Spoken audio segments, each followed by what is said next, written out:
question that I have from patients is, if I exercise or lose weight, will I lose my butt? And here's the thing. It's kind of a long explanation, but I want you to hear it.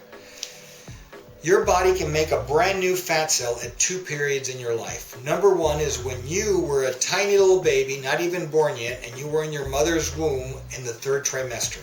The body can make new cells. There's a factory that's open making these cells. The next period in your life is at puberty. At puberty, you make brand new cells, so the factory opens up again.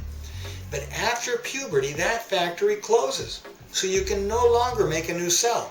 Now, what happened was that when you were making these cells, your genetics told that fat cell where to go. And it said, you go to the hips, you go to the arms, you go to the belly, you go here. So you're genetically predisposed to have more fat wherever you have it. It might be the love handles, it might be the breast, it might be the belly, it might be the hips, wherever you're genetically predisposed. Now here's what happens.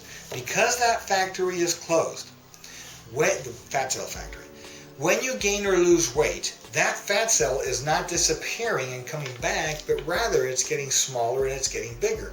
But the number of cells that you have always remains the same. So when you lose weight, you always have that troubled area that could never go away because you've got more density. There's more trees in that forest.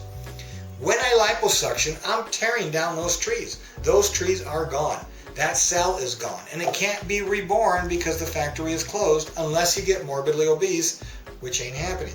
So when I remove that fat cell, those cells now will not come back and you maintain your shape.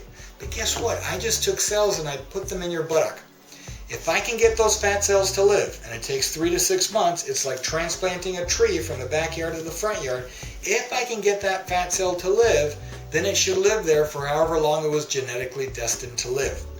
So that means that you've got more cells in the butt, less in the waist. When you gain or lose weight, yes, the butts get smaller, yes, the butt gets bigger, but your waist also does the same, so you remain in proportion. Your butt is always bigger than it ever would have been. So you're not losing the fat cell, it's still there, and you do stay in proportion.